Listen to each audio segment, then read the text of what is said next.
दोस्तों अभी तक आप हमारे चैनल को सब्सक्राइब नहीं किए तो सब्सक्राइब कर लें और पास में बेल आइकन को दबा लें। तो दोस्तों चलिए वीडियो को स्टार्ट करते हैं और चलते हैं खबरों की ओर। दोस्तों आपको बता दूं कि सुबह भारतीय समाज पार्टी के मुखिया ओम प्रकाश राजभर की देखरेख में राजधानी लखनऊ में सुभाषपा का 2 दिवसीय प्रशिक्षण शिविर संपन्न हुआ। इस ट्रेनिंग कैंप में सुभाषपा चीफ ओम प्रकाश राजभर ने बड़ा बयान दिया। उन्होंने कहा कि 2024 का लोकसभा चुनाव विधानसभा चुनाव में बने गठबंधन के साथ ही लड़ा जाएगा। ओपी राजभर ने कहा कि अखिलेश यादव, जयंत चौधरी और संजय चौहान के साथ गठबंधन बना रहेगा। सुबह भारतीय समाज पार्टी के मुखिया ओम प्रकाश राजभर ने कहा कि सभी एंटी बीजेपी पार्टियों को लेकर लोकसभा में बड़ा गठबंधन बनेगा। उन्होंने यह भी कहा कि ममता बनर्जी, अखिलेश यादव, अरविंद केजरीवाल, लालू प्रसाद यादव और उद्धव ठाकरे सबको एक साथ लाने का प्रयास होगा। सुभाषपा चीफ ने यह भी दावा किया कि ममता बनर्जी ने गठबंधन को लेकर उद्धव ठाकरे और लालू यादव से मुलाकात की। कुछ दिनों पहले ओपी राजभर से जब सवाल पूछा गया था कि संख्या बल न होने के बावजूद आप अपने मुद्दों पर डटे रहेंगे और जनता के मुद्दे उठाते रहेंगे, इस सवाल पर जवाब देते हुए सुभाषपा प्रमुख ने कहा कि हम अकेले ही काफी हैं। बता दें कि विधानसभा चुनाव 2022 में 6 सीटों पर जीत मिली। पार्टी 18 सीटों पर उम्मीदवार उतारी थी। पत्रकार से बातचीत के दौरान ओपी राजभर ने भारतीय जनता पार्टी की सरकार पर निशाना साधा था और कहा था कि सरकार जब बड़े बड़े उद्योगपतियों का करोड़ों रुपया माफ कर सकती है तो गरीब किसानों का पैसा क्यों नहीं माफ कर सकती। हम लोग 24 का चुनाव गठबंधन के साथ मिलकर के लड़ेंगे और संगठन को मजबूत किया जाए। 22 के चुनाव में हम लोगों ने 28 लोकसभा सीट जीती है, तो हमारा प्रदर्शन उससे अच्छा हो, इसके लिए हमने अपनी पार्टी के नेताओं को फैसला लिया है, हम सब लोगों ने मिलकर के, कि इसमें हम लोगों को बढ़ चढ़ के हिस्सा लेने की। आप गठबंधन की बात करें, लेकिन गठबंधन में फूट पड़ती नजर आ रही है। आज ही पटेल के पंकज निरंजन ने पार्टी छोड़ दी, उससे पहले शिवपाल जी भी नाराज चल रहे हैं। तो गठबंधन जो दल है वो तो साफ है नहीं, जो 2024 की आप बात करते हैं। देखिए, कृष्णा पटेल जी राष्ट्रीय अध्यक्ष हैं, वो साथ हैं, जयंत चौधरी जी साथ हैं, संजय चौहान जी साथ हैं, केशव देव मौर्य साथ हैं, ओम प्रकाश राजभर साथ हैं, अखिलेश जी साथ हैं। केशव देव मौर्य कहते हैं कि आप भरोसे लायक नहीं हैं। देखिए, केशव देव मौर्य को आपने सवाल किया, एक दिन मैंने इसी सवाल पर उनको बुला लिया। एक साथी हमारे उनको ने कहा कि वो ऐसे बोलते हैं, हमने कहा रुको मिलाते हैं भाई। मैंने फोन मिलाया, संजोग सब आ भी गए, चाय और पिए, तो उन्हीं के सामने हमने पूछा कि अच्छा भैया ये बयान काहे लेते हो। तो कहे भैया जब आपके खिलाफ बोलते हैं तब हमको टीविया में दिखाते हैं। नहीं, हम तो अखिलेश जी के आपके साथ हैं, खाली टीविया पर दिखने के लिए, चर्चा में रहने के लिए आपके खिलाफ बोलते हो, कोनो बात नहीं। ये आरोप तो आप पे भी लगता है, टीवी पे देखने के लिए बोलते हो। अब कहने वाले लोग कहें, लेकिन हम आज उत्तर प्रदेश में 2 साल से 7 लाख पिछड़ी जाति के बच्चों को छात्रवृत्ति नहीं मिल रही है। अगर इस बात को बोल करके हम टीवी पर दिखे, 69,000 शिक्षक भर्ती में पिछली सरकार, वर्तमान सरकार, पिछली सरकार चुनाव के समय कही हमने भर्ती, जो राष्ट्रीय पिछड़ा वर्ग आयोग ने रिपोर्ट दिया कि पिछड़ों के आरक्षण का पालन नहीं हुआ नियम का, हम उसको करने जा रहे हैं। भर्ती का भी डेट बता दिया, भर्ती भी कर दिया, आज तक ज्वाइनिंग नहीं हुई। अगर इस बात को बोल करके हम टीवी पर आते हैं तो हम मानते हैं कि हम इसके लिए बेहतर है। आज उत्तर प्रदेश में पिछड़े दलित अल्पसंख्यक के साथ जो जुल्म जाती है, अत्याचार थाने में होता है, हम समझते हैं कि बेहतर ओम प्रकाश राजभर इसी तरह पिछड़े दलित अल्पसंख्यक के लिए टीवी पे दिखता है। आज उत्तर प्रदेश का हालत ये है कि रक्षक ही भक्षक बना हुआ है। इसको बोल करके अगर ओम प्रकाश राजभर टीवी पे दिखे, हम तो बेहतर समझते हैं कि जब रक्षक ही भक्षक बन जा रहे हैं, चाहे वो ललितपुर का मामला हो, चाहे चंदौली का मामला हो, चाहे गोरखपुर का मामला हो, अगर इसको बोल के हम टीवी पे दिखें तो हम तो बेहतर समझते हैं, कम से कम हम बोल तो रहे हैं, लोग बोल नहीं पा रहे हैं। आज उठा के देखिए, बनारस प्रधानमंत्री की सीट है, भारतीय जनता पार्टी बड़ा ढिढोरा पीट रही है ना कि हमने 33 स्थानीय निकाय जीत लिया, प्रधानमंत्री की सीट हार गई, 170 वोट मिला। बुलडोजर चलेगा गाजीपुर, मदन यादव के यहाँ बुलडोजर चलेगा, बलिया में, मऊ में चलेगा, लेकिन बनारस में बुलडोजर नहीं चलेगा। क्यों? अगर इस बात को बोलेंगे तो लोग कहेंगे खाली टीवी पर दिखने के लिए बोलते हैं।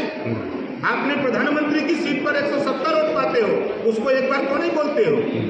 राजनाथ जी, अभी संजय चौहान ने प्रेस कॉन्फ्रेंस की थी। उन्होंने कहा था कि तमाम अधिकारियों मंत्रियों से मुख्यमंत्री ने कहा है कि अपनी संपत्ति और आय का घोषणा करें। उन्होंने कहा कि मुख्यमंत्री को भी करनी चाहिए अपनी आय और संपत्ति की घोषणा। कि संजय चौहान ने कहा है तो सही है कहा है। और पिछली बार हम भी मंत्री थे, यही सर करवाती, यही बतिया जब सरकार बनी थी तभी मुख्यमंत्री ने कहा था एक भी मंत्री एक भी अधिकारी किसी ने नहीं शो किया। अब देख लीजिएगा 15 दिन के बाद सब भूला जाएगा। जितने हमने बहुत आदेश देखा, मुख्यमंत्री जी का एक आदेश हमने अभी देखा था, मैं उसमें था कि जो हेलमेट लगा करके पेट्रोल पंप पर नहीं जाएगा उसको तेल नहीं मिलेगा। अभी ना हेलमेटों का तेल मिलेगा। मुख्यमंत्री को घोषित करनी चाहिए आय संपत्ति तमाम प्रॉपर्टी जो कुछ है सबको करनी चाहिए। ओम प्रकाश राजभर को भी करनी चाहिए। जितने एमएलए हैं, जितने मंत्री हैं, मुख्यमंत्री हैं, प्रधानमंत्री हैं, जितने IAS IPS हैं, सबको करनी चाहिए। कहाँ से माल आ रहा है? साइकिल पंचर बना कर चलोगे यहाँ लखनऊ, अपर से फॉर्चूनर में बैठ जाओ, कहाँ से माल आ गया?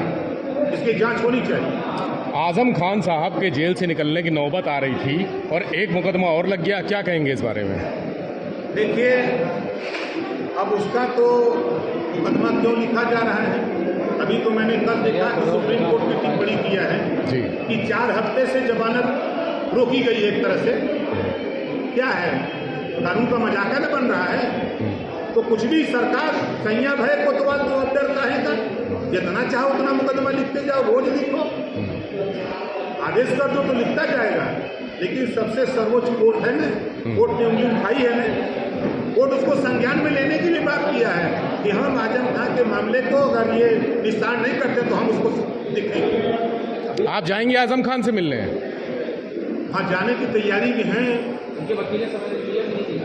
नहीं, वकील ने अभी हमको बताया नहीं, हम तब तक इधर बच गए अपने काम में, 3 दिन से भी इधर बचे। अच्छा, गठबंधन में कुछ और दल शामिल हो सकते हैं क्या 2024 के लिए? हो सकते हैं, बड़ा गठबंधन बनने जा रहा है। देख ही रहे हैं कि बंगाल में ममता जी एंटी है, ये है जी, हम हनु एनटीए वाली गोल में हैं। उधर बिहार में लालू जी एनटीए वाली गोल में है, केजरीवाल एनटीए वाली गोल है, राजस्थान कांग्रेस एनटीए वाली गोल है, छत्तीसगढ़ एनटीए वाली गोल है, उद्धव ठाकरे शरद पवार महाराष्ट्र में सब एनटीए वाली गोल है। तो एनटीए वाली गोलियां कहाँ जाएगी? एनटीए में रहेगी। तो महाराष्ट्र से भी कोई गठबंधन की बात चलेगी क्या? क्योंकि यूपी में आ रहे हैं और सांसद ब्रजभूषण शरण सिंह ने कहा है कि उनको घुसने नहीं देंगे यूपी में राज ठाकरे को। ये तो भारतीय जनता पार्टी के लोगों की तरफ से बयान आया था कि ये राकेश टिकैत को यूपी आने नहीं देंगे। वो तो हमने सभा में प्रेस वार्ता किए थे, एक में देख के कुछ नहीं कर पाए।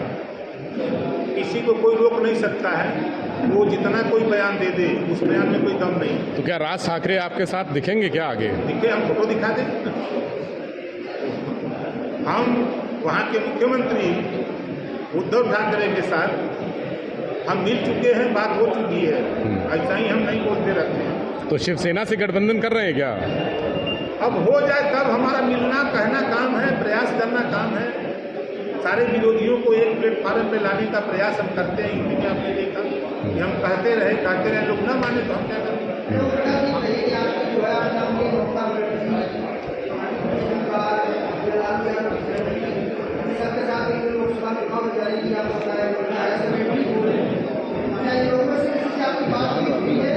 नहीं भैया, हमारी बात नहीं हुई है किसी से। 22 के पहलवा बतियाते थे, ममता जी से भी मिले थे, उनसे बात किए थे, लालू जी से भी जाके रांची मिले थे, हमने दिल्ली भी मिल लिया, उद्धव से भी जाके मिल लिया, जहाँ शरद पवार से भी मिल लिया। मिलते हैं, हमारा काम है, मिलते रहते हैं। अब भाई बड़े नेता लोग, अभी तो हम छोटे नेता हैं, तो हम अपनी बात फरियाद बताते रहते हैं कि ये है धरातल। अभी आपने बनारस का जिक्र किया, बनारस में से जो मुद्दा चल रहा है ज्ञान वापी मस्जिद का है, जिसको लेके एक बार उसका विरोध कर रहा है, जो सर्वे हो रहा है, और दूसरी तरफ कहा जा रहा है जिसका सर्वे, उसके साथ साथ ताजमहल को लेकर भी भारतीय जनता पार्टी के एक नेता ने ट्वीट फाइल करी है कि ताजमहल की जांच होनी चाहिए, उसके जो बस देवी देवता है। भारतीय जनता पार्टी के लोग अगर ये कह रहे हैं तो हम तो ये कह रहे हैं कि पिछड़े दलित अल्पसंख्यक का हिस्सा का है कि नहीं जांच कराते। ये आज अहिल गडेरी, तुम्बी कोयरी, भर चमार, मुसर, धोबी, खट्टी, पासी, केवट, बिन, मलाज, उल्हा, दुनिया अंसारी, शेख सैयद पठान, ये सोनार कहार कश्यप ये नहने का दरोगा कहिया बढ़िया एकर का नहीं जांच कराओ तुम। सिपाही कब बनेगी, लेखपाल कब बनेगी, इसकी जांच कब कराएगी भारतीय जनता पार्टी। ये जातिवार जनगणना क्यों नहीं करा देती, वहाँ का करा फाइल करा जाता वहाँ सरकार दिल्ली से लेके यहाँ डबल इंजन तो है। एक सवाल है, अच्छा सड़क पर आंदोलन के लिए से मिल गई ओम